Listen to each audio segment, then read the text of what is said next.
Welcome back to the Discount Property Investor Podcast. Our mission is to share what we have learned from our experience and the experience of others to help you make more money investing like a pro.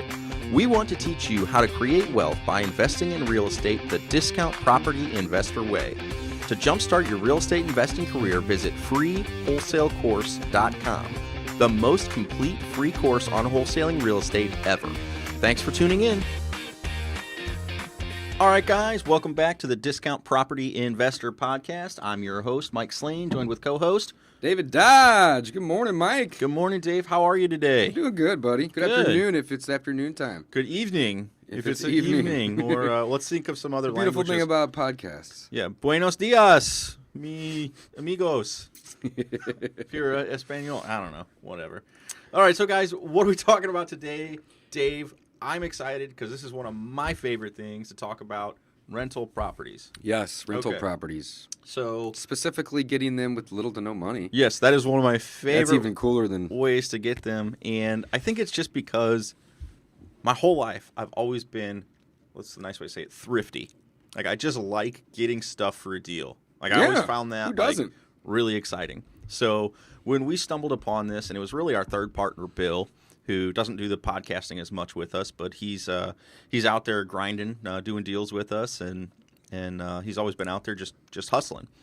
What he does, or what he kind of taught us, and again, this was before Brrrr became the terminology that everybody knows it as today.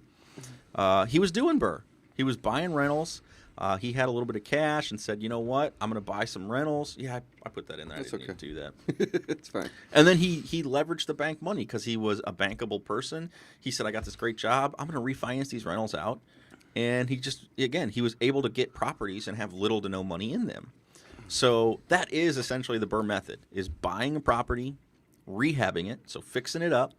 And again, I think there's a difference between rehabbing and remodeling. This is rehabbing the property. Yeah, that's a good point. Renting it out, so getting tenants in place. So then you've got a cash flowing asset, and then refinancing that property. So you've basically put your money in, and then you're able to pull your money back out. So that's how you're getting a property at a discount, in my opinion. It's not getting a discount, but you're leaving very little money into it.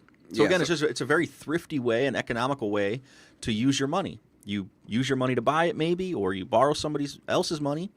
We use private lenders here in our business. And then you refinance it out. So you're getting all that money back, and you've got a cash flowing rental. That's right. It's unbelievable. So it's unbelievably powerful. And we're excited because, again, Dave really, really hits the wholesaling hard, and I've been hitting this really hard. And we're excited to help some people jump into this. If wholesaling isn't your thing, that's okay. Yeah, come contact us. We'd be happy to help you guys learn the Brrrr methods as well. That's right. So let's talk about the Brrrr method. Let's break it down. As Mike stated earlier, buy, rehab, rent, refinance, repeat. That's what it is. The way I look at the Brrrr method, or the method at all it is just a strategy to acquire a lot of rentals very quickly. Let me rephrase. It's a strategy to acquire a lot of assets very rapidly with little to no money. Right? Now, the Brrrr method does take some time. I want to preference that to people. Dude, that's a great distinction. You have to have some time invested to get it to work properly, especially if it's not your own cash purchasing. You're borrowing that down payment money. Well, either borrowing, if you could be you could be borrowing down payment and rehab money from somebody, and then financing the rest with the bank, so that again you could still be 100%. Leverage or zero out of pocket with our business. We do. We use a lot of private lenders, so it's just easier. It's faster to buy and close on the properties, and then we'll refinance with the bank at the end of the day when we're finished with everything. But nothing in life that's worth anything is quick or is free. Well, you have to earn it. So and let's talk about there's a kind of a neat distinction though. So there's different personality types that match up with different investors. There's more the running and gunning and like the sales type. I like to go out there and kind of hustle. For sure. And you can wholesale. And that's a little bit more aligns with somebody who likes to wholesale. Again, if you don't have any cash and you need to get chunks of money and you like going out there talking with people, wholesaling is the perfect strategy. Right. We always encourage people to start there because, again, you learn so much about real estate. And it's the best way to get the best deals, too, when you're in control. It is. And again, you just learn so much about real estate. I mean, Dave's shared his story multiple times just about how he's learned more. I'm learning every day. New things every day. Perfect. Absolutely. Perfect. So the process takes a little bit of time, but that's okay. I think the most important part of the entire process is the refinance. And I think that people should start with that instead of think that's the end game. You know, whenever you're playing this game consistently, that is the end game, right? To refi, you pay yourself back or the lender or lenders that you borrowed the money to get into the property with. But you have to know going in that you have an exit and that you can get refied. So to me, I suggest people start by getting a relationship or building a relationship with the local banker so that way they can actually do this. Very important. And that's one of the things in my journey in real estate investing I wish I would have done. Sooner? No, exactly. Me- I would me have gotten too. bankable, and I would have kept my day job for longer.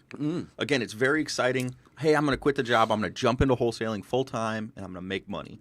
That is awesome. And I applaud people who do that and have the guts to do that. I did it. But again, like I said, I wish I would have waited because I had a W-2. And it would have sped up my journey to owning my own little rental empire and just being truly financially free. Yeah, If absolutely. I would have got as many loans as I could have while I had that W-2 and then seeing where I would have gone next. So again, Dave has a really good point. Focus on the end goal when you're a rental investor, and you're going to be much better off. So go out there, talk to your local banks, find someone who will work with you. If you can't find one that works with you, listen to them. Why did they not finance you? That's the question you have to ask. And they will have an answer. Yeah, use that as a learning experience. Hey, you've got too much credit card debt. You know, your debt to income's a little too high. We don't think we can get you, we can't do it. Well, perfect. Okay, great. Then work on lowering your debt to income. Yeah, turn those bankers into coaches. Well, and Well, they're happy to do it. They want to loan They money. want a loan. That's how they get paid, right? So what do I got to do to get a loan from you guys? Okay, here's the list. I'll go start working on that list. Yeah, absolutely. But having the ability to refinance this, properties out is the most beautiful thing about the Brrrr strategy, and it's really what makes it so powerful. So if you aren't able to get a loan, the strategy won't work for you today. Doesn't mean it won't work for you later, but definitely that is start there. And it's extremely important to know, because if you borrow private money to get started and you're unable to refinance it out, well, you're kind of SOL, guys. So again, you cannot. I would not recommend starting down that path unless you can get a loan at the end of the day. Totally agree. Cool. So that's the That's R. where you start. That's like the one of the last R's, right? The next one is repeat. So again, we're going to say go ahead and arbor this one and get your refinancing lined up ahead of time. Extremely important to focus on that first. That's right. Next up, okay, let's talk about buying rental properties. So Dave, you had mentioned, hey, if you're out there wholesaling, you've done that. It's a great place to find the best deals because you know what you're looking for. You know what deals are, right? Well, let's say you're not a wholesaler. Let's say you're working that day job. You're 9 to 5. You've got approved by the bank, or you know that you would be approved by the bank. How do you find the best deals?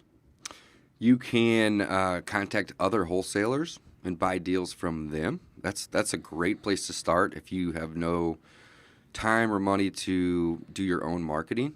Now, you're going to pay those guys a wholesale fee, but you can still get great deals from wholesalers. We buy from wholesalers all the time, even though we are wholesalers. And one thing you're going to find from wholesalers more often than not are distressed properties, which, guys, is really what you're looking for because you're going to do a rehab so that you can add value to that property. So but before we talk about the buy, let's just take a quick second to explain how this works for most people.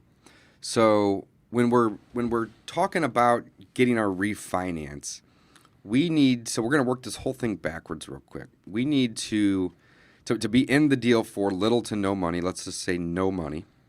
We have to have our refinance pay back all of our lenders. Well, when a bank gives you a loan, that loan is going to be usually between 70 and 80% of what the property appraises for.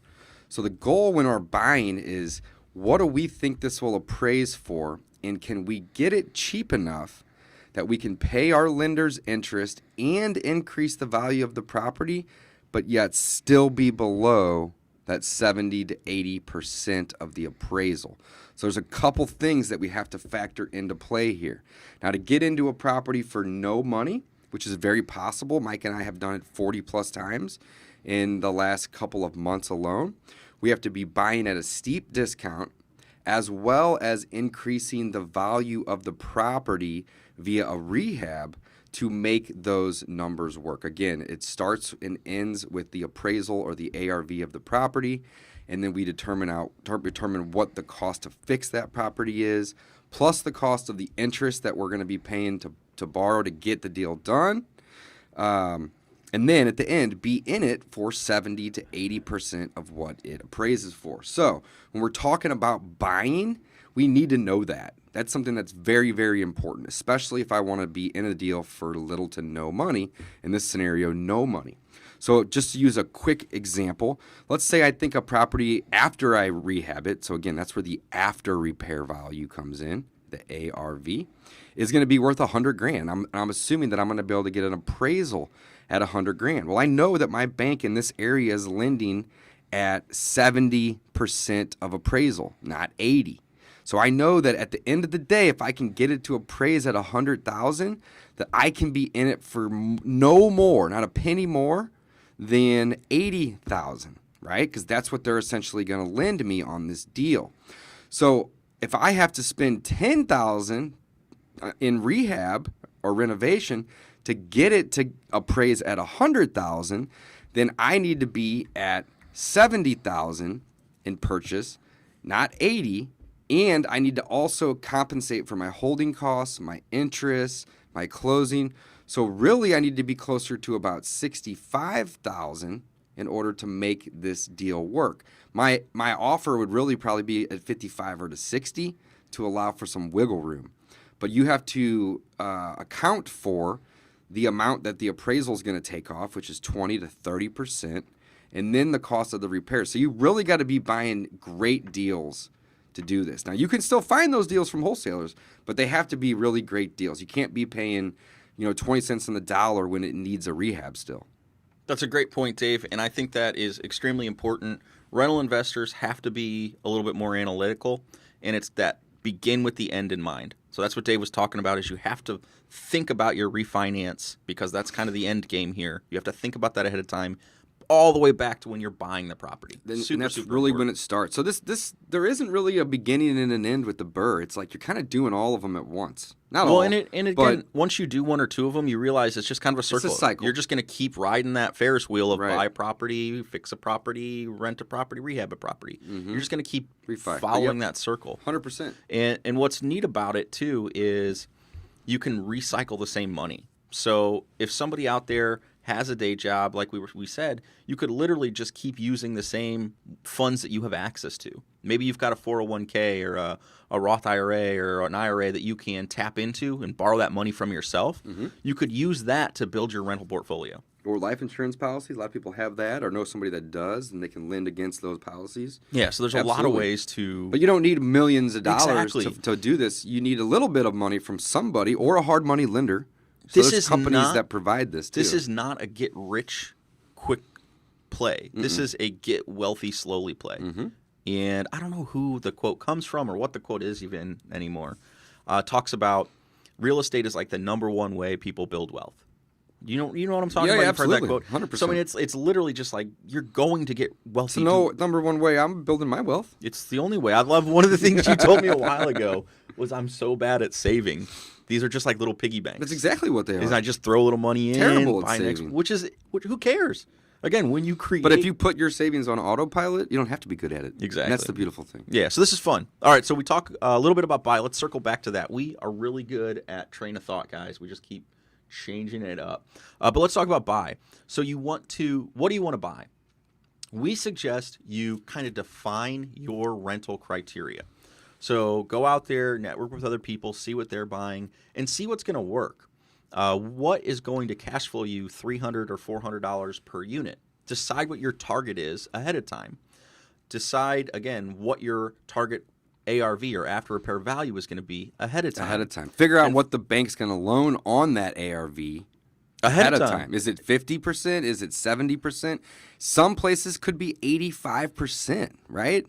I mean, it could be 97% Exactly. if it's FHA and you move into it for a week and then you move out and rent it out. Right. Not suggesting you do that, but things happen. Well, and that's a really good point, Dave. I mean, because again, the different amount that they'll lend on the property affects everything ahead of time. The whole formula. Ahead of time. It's what can I pay for the property. So again, if you can only get a 70% loan to the value, there's things you can that can change in the formula, and there's things that you can't. Like the appraisal, you can change it a little bit by the quality of your rehab, but it's very, very fixed, right? The repairs, on the other hand, you could swing 300%. Somebody could spend 10 grand or spend 30 grand. Right, but that's in your control. And one example. Certain things that you can control. There's certain things you can't. Tiny little example, and I love this, is hardware on your kitchen cabinets. Mm-hmm. The hardware in your kitchen cabinets, you're going to pay $3 to $5 per little doorknob at Lowe's, Home Depot, Menards. Probably $3 to $5 if you're getting kind of the higher end, nicer looking finish. And you could spend $20 on it if you wanted well, exactly. to. So again, you're trying to cut costs is $3 to $5. I'm thinking. Right. Again, if you're not just putting the cheap little pulls on, maybe you can find those for $1. That's Lowe's, Menards, and Home Depot. Jump on Amazon, and you can get these for $1 a piece. I buy the hollow 3 to 5 inch bars, and again, those are going to be $5-6 a piece at the hardware store. They're 97 cents. I buy 20, 50 of them at a time. Mm-hmm. Again, so it has the feel of that higher quality rental or higher quality improvement. Mm-hmm. But again, you're going to cut your cost by 80%. 80%. Another thing too, that's a pro tip on this topic is if you put nicer hardware on it, the tenants are typically going to treat the cabinets with a little bit more respect too. Right. So yeah, you don't want to get more life out of them too if they look nicer versus if they hopefully. don't look as nice, then they don't treat them as nice. Exactly. So, and that's another thing. We try to create win-win situations with our tenants as well. So this is one of our big things back in wholesaling. We're always looking for a win-win deal. Well, we're looking for a win-win when we buy the property, and we're looking for win-wins when we find a tenant. We want them to be happy. Mm-hmm. We don't want to have a high maintenance cost on these properties that we freshly rehabbed. Yep. So we're trying to do things to decrease our maintenance when they are living there, and decrease our maintenance when the turnover when happens. the turnover happens. Yeah. So that's one of the things, and it's huge now. We've been using it for years. Is the luxury vinyl flooring? You want hard surfaces everywhere, so that you don't have to rip out and replace carpet every time tenants turn over, because it's just a notorious hassle when you're renting stuff.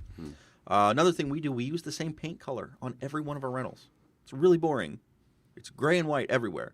But guess what? When a tenant moves out, a lot of times we're able to just send our guy in, and in half a day he can touch up all the paint because it's going to blend back into everything. Yeah, versus have to repaint everything Having to every repaint time. the whole house. Right. So again, there's a lot of little tips like that, and I kind of digressed or moved over to that rehab portion of it, is how you want to rehab.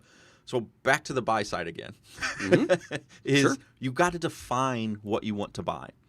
We like 3 bedrooms, 1+ baths. We like the bonus rooms in the basement because, again, you can kind of charge a little bit more for rent. So you're going to you're going to be able to massage your numbers a little better, get that higher cash flow. We like, what else do we like, Dave? We like 100K target ARV. Yeah, 800 square foot or more, 100K target ARV. And three bedrooms. And it can't be in a terrible part of town. Exactly. We have some in B and C class neighborhoods. Yeah, but and we some of avoid them, D. I'd say definitely avoid 100%. D, and we can't afford A. Brrrr is very difficult to make happen in A, as well. One thing that I do want to point out is the best way to get to have your end result end at 80% or even 75% of the appraised amount is to add value to the home via the rehab. And a lot of bankers, and this is going to vary where you live and also on your relationship, but a lot of bankers are going to want to see at least $15,000 to $20,000 worth of rehab done on a property before they even will consider lending you on the appraisal versus the cost. That's one thing we kind of skipped over, I think, in the beginning, Mike, but most banks will happily lend on the appraisal. They will. But they will only do that whenever the borrower can prove 2 things. One, that they are legit. They don't have to have a track record, but they need to be lendable or bankable, as you had mentioned earlier. But number 2, that the property was recently renovated or rehabbed and the value was increased because the bank's taking a risk too. When they loan you money, they're basically on the hook for that house as well, just like you. So if they have to take it back from you, they want to make sure that it's going to be something that they can easily liquidate. So I think the rehab is very, very important, but also you can sometimes get 2, maybe even 3x in value increase versus the cost if you do it right. Meaning you can spend 15 grand and increase the property value by 30 or 40 in some scenarios. It just kind of depends, though. Yeah, so we've talked about buy. So define your criteria. Most likely work with wholesalers or other investors to find some deals. You can also run to some agents. Again, if you have a relationship with an agent, say, hey, here's what I'm looking for. Or just start making offers, guys. There's deals out there all over the place if you look for them and you're vocal about it. If you just sit around and say, they'll probably never take my offer and I'm just not going to make my offer, well, then you're never going to find a deal. Start making offers. But yeah, agents, wholesalers, or do some of your own marketing. But yeah, start making offers. Absolutely start with offers. So buy them. We've talked a little bit about the rehab. We talked about trying to cut down on the rehab cost. What other kind of pro tips do we have on that one? One, and this is one of my favorites, is buying a 2-bedroom house that's at least 900 to 1,000 square foot. And if it has a dining room and an extra eat-in kitchen or eat-in area, we like to add a 3rd bedroom. Yeah, convert that extra or room. a 3rd bedroom to a 4th. Again, if there is enough space and the layout allows it, we like to just kind of, and a lot of times it's super easy, guys. You slap up a few 2x4s and some drywall, put a door in, and you've got a bedroom. Like, it's really, really easy to convert some of the dining rooms into bedrooms. But yeah, it's not hard at all. A lot of the dining rooms have closets already. Most of them, some of them do. In our area, yeah, absolutely. So again, it's super, super easy to convert. And really, in reality, and that's a huge value add too. It's huge. And really, in reality, a lot of those rooms don't get used anyway because people are hanging out in the basements. I know a lot of places around the country don't have basements, but we in the Midwest do. And that basically doubles the livable square footage of some homes. The basement. You know, the basement. Right. Absolutely. So if the family room had an eat-in kitchen off the side of it that became a bedroom, you're losing a little bit of hangout space right there, right? But if you can add it, well, if somebody has the option to use the basement, then it's not necessarily a loss. And you can pretty inexpensively finish, I'm using air quotes, a basement by doing, again, just the carpet bare minimum. Squares and some drywall or even some paneling. Absolutely. Well, yeah, and what you would do is just box out the utility room. So again, you'd want to frame that out, make sure that's kind of boxed off. Maybe throw up an extra light or two in the ceiling and then paint. I mean, literally just paint the walls, paint the ceiling, paint the floor. Could be good enough to consider it partially finished. Again, or livable. People would go down there. It's not gross basement.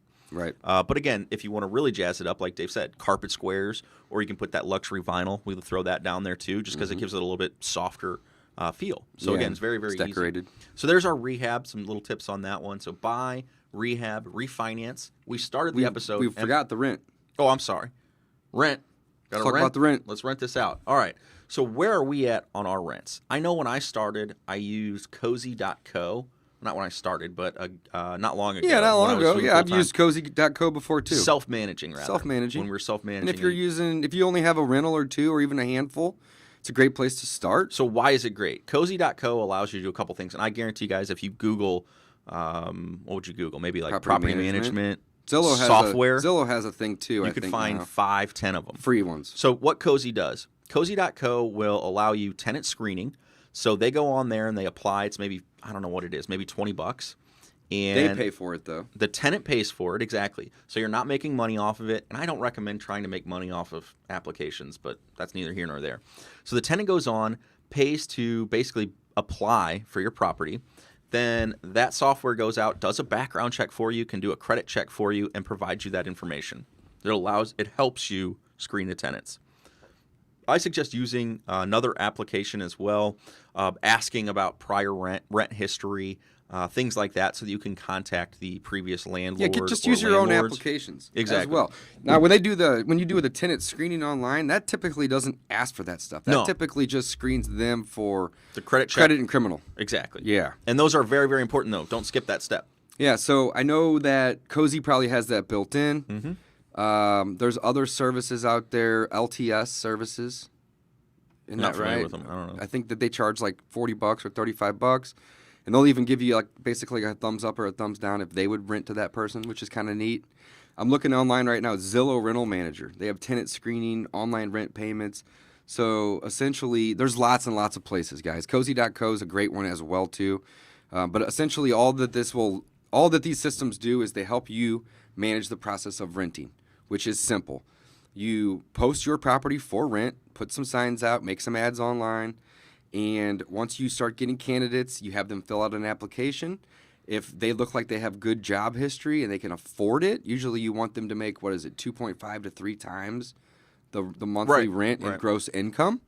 And then you want to screen them. And then those results, though, are up to you. If it comes back and they have, a DWI from 14, 15 years ago, that doesn't bother me. But you're screening them to make sure that they're not. Well, and then you have to apply by all the fair housing laws, yada, yada, yada. Correct. But what's nice about using a third-party service is almost 9 times out of 10, they decline people. For you, on your behalf. Which is part of the service. What you're looking for is evictions, not criminal necessarily. And that's if they have a crazy criminal record, then yeah, maybe you won't want to rent to them. I get that.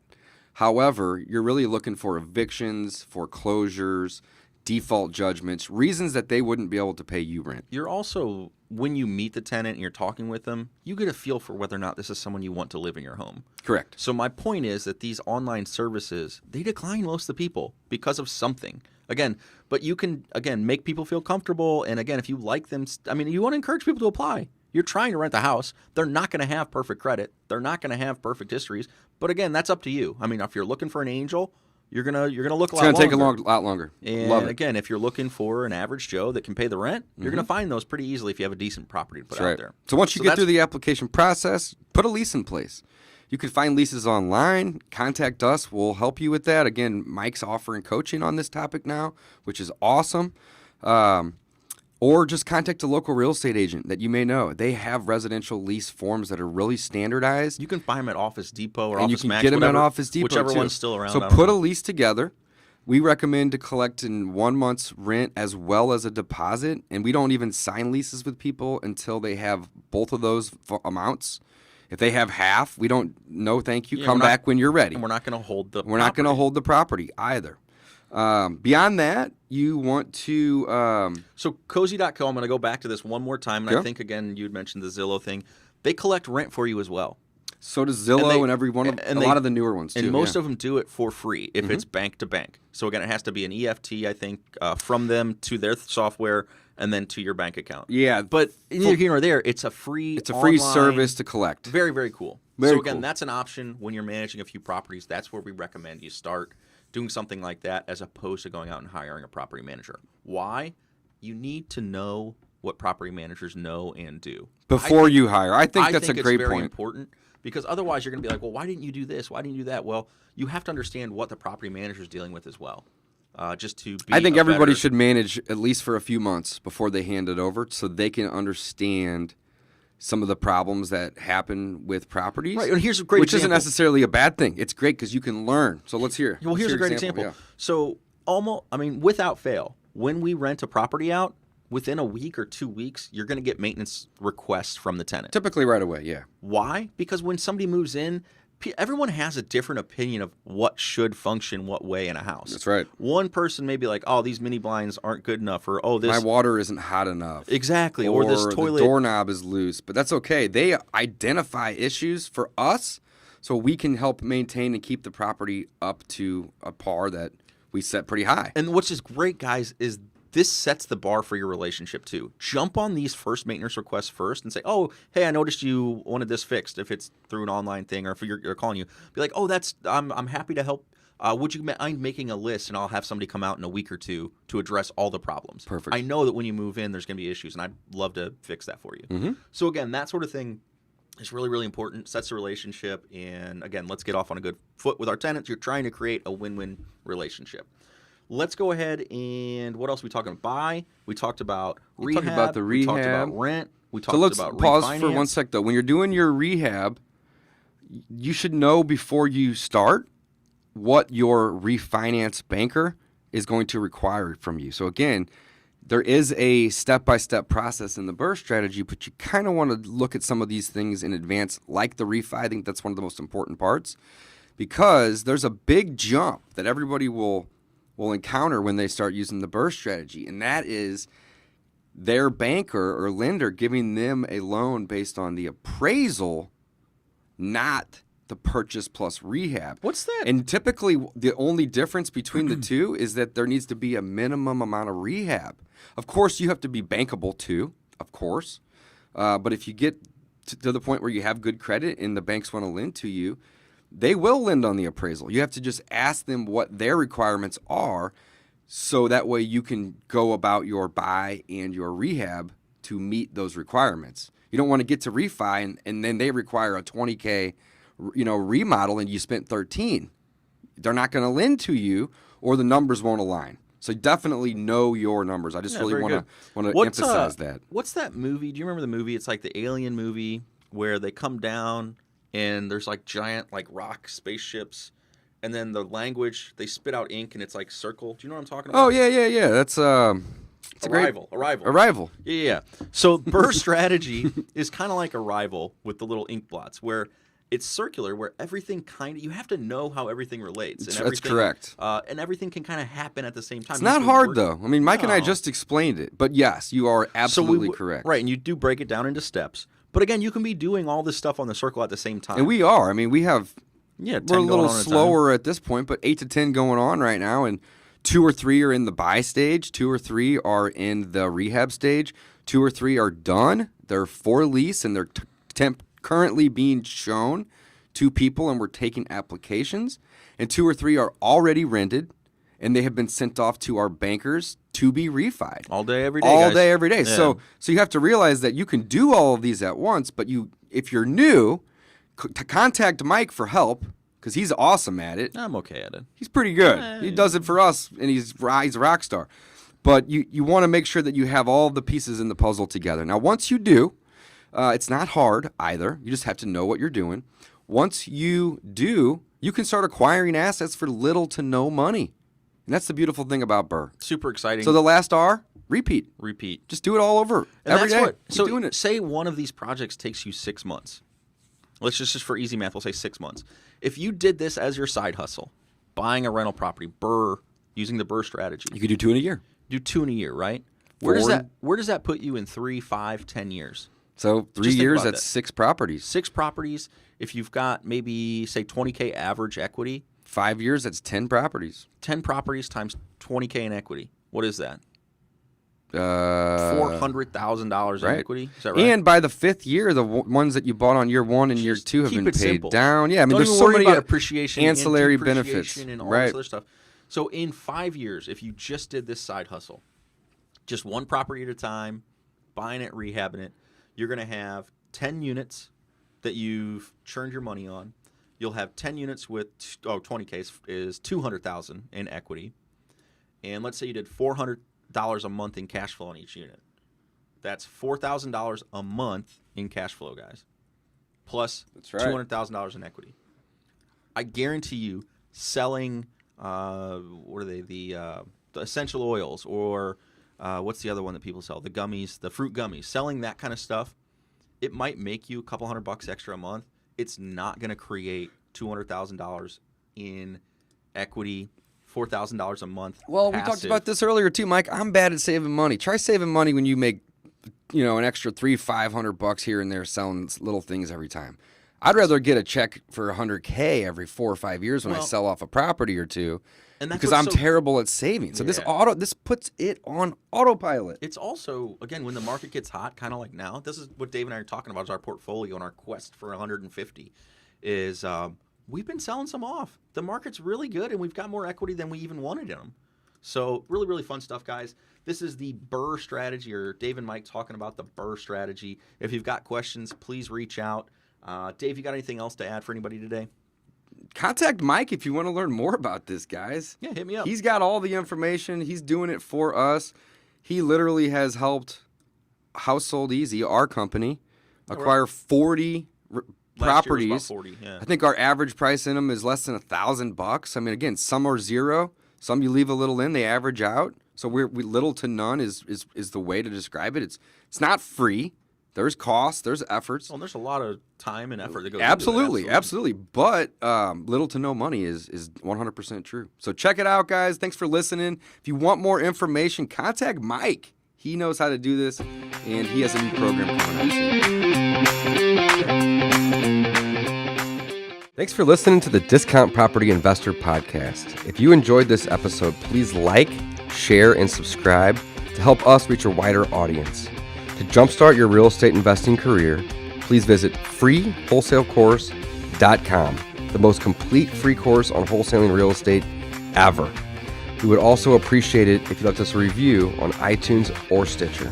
Thank you in advance for your support, and remember, you make your money when you buy, and you get paid when you sell. Now let's go build some wealth.